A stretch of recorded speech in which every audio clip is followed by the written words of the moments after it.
87 Julai, November, Disember dah, bulan 12 dah.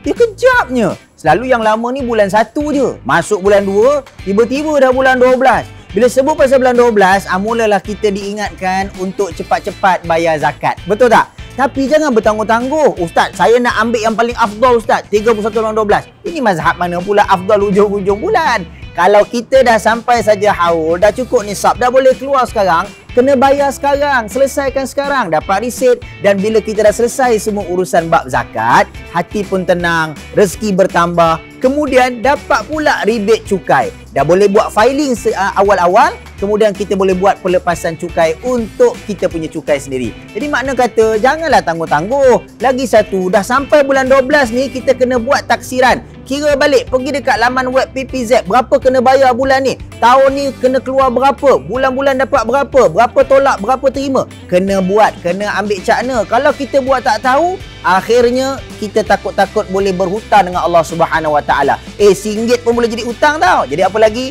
Kalau anda nak dapatkan maklumat dengan lebih lanjut berkaitan dengan pembayaran zakat dan juga rebate cukai yang anda akan terima untuk tahun ini, anda boleh klik link yang tertera di bawah ini segera. Segala maklumat dalam link ini akan memudahkan urusan anda. Hai, saya pun tak boleh lama-lama ni. Panas kat sini. Dorang ni jemur saya kat sini. Saya nak pergi bayar zakat. Itu dia. PPZ.